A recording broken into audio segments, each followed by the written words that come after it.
Today I'm going to show you how I make our no-fuss instant pot mashed potatoes. Okay, super simple, instant pot, unpeeled potatoes. You can use any kind you'd like. I make them with red, I make them with Yukon Gold sometimes. These are just like typical Idaho, kind of russet type, I guess, potatoes. Some water, and then whatever flavorings you like. So lately we've been doing dried garlic, dried onion, some black pepper, and I'm going to throw in some dill weed and parsley. You can throw in nutritional yeast. You can use fresh of any of these ingredients. Whatever flavors you like, just experiment, feel free. So the first thing I'm going to do, because I'm not going to peel these, I'm just going to give them a good scrub to make sure there's no dirt or whatever, anything on them. And then I'm going to very roughly chop them just so that they're easier to mash, honestly. That's the only reason. If they were smaller, I'd probably just leave them whole.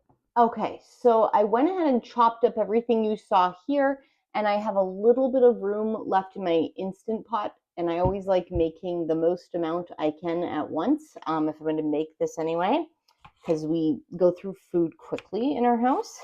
So I'm going to chop up a couple more, maybe just 2 more actually.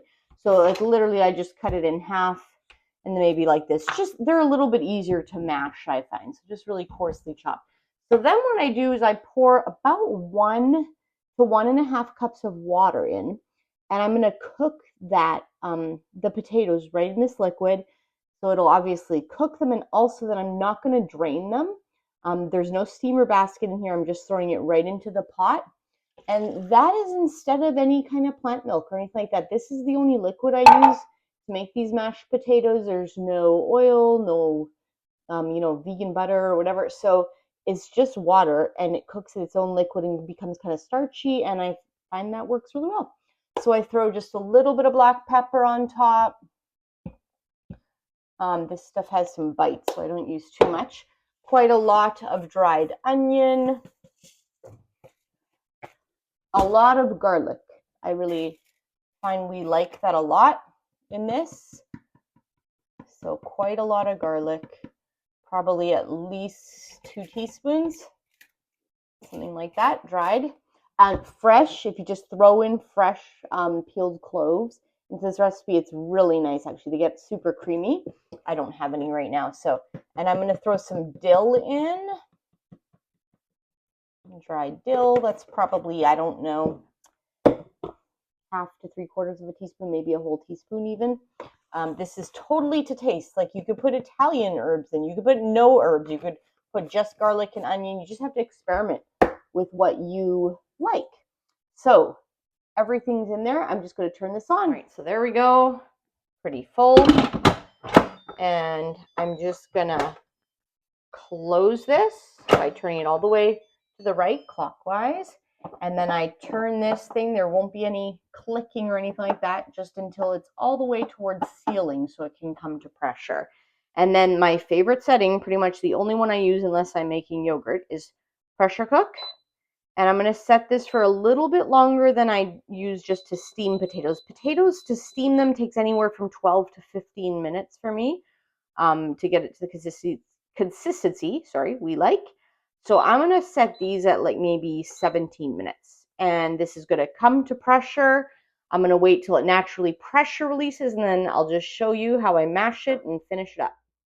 So while we're waiting for this to cook, I thought I'd just show you. I've laid out these glass Pyrex containers. I think these are the 2-cup ones, and I'll show you why. So in our household, we all just eat when we're hungry.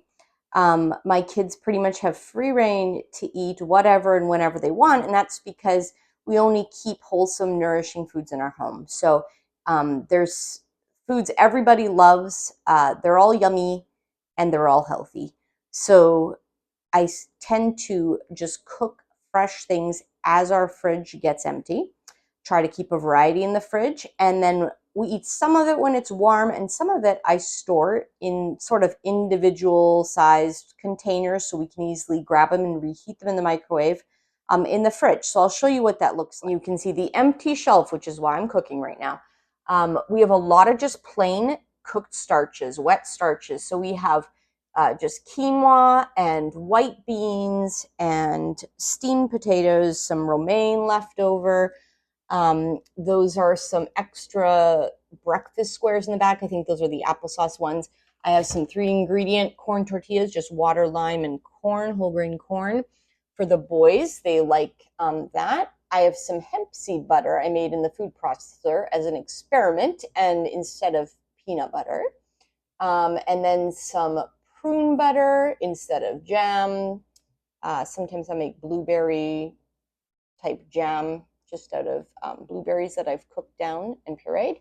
And then some more quinoa, some more white beans, just so the boys can grab them more easily. They're just 8 and 10, so not quite as tall as my husband and I.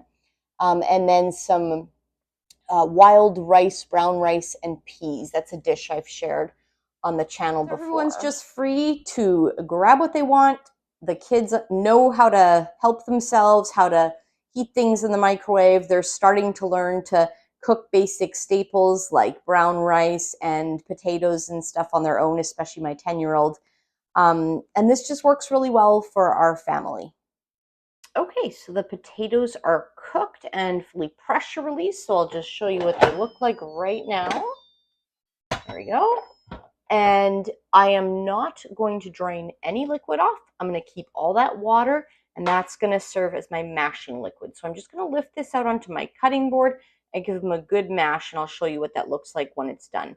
By the way, this is my potato masher. Nothing fancy. So this is about how we like them. This is, of course, a really rustic mashed potato. This is not your, like, you know, totally white, smooth, instant mashed potatoes type consistency, but this is how we like it.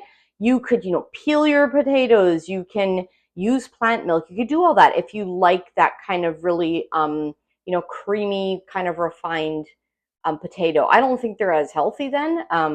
I think you want to keep the peels if you're going for maximum nutrition. But we also just really like them like this. So I'm going to just dole these potatoes out. Sometimes too, once they cool, they actually kind of solidify. And then one of my sons really loves it if I like kind of flatten it before I put it in the fridge. And then I slice it into like kind of cubes, and I just broil those in the oven to get a little bit of crispness on them. He really enjoys that. So I'll just put like a good size scoop. Some of them more full than others because my husband and I usually like heating up more at one time than the kids do. Just like this, and they reheat really nicely. So that's it. No fuss, instant pot mashed potatoes.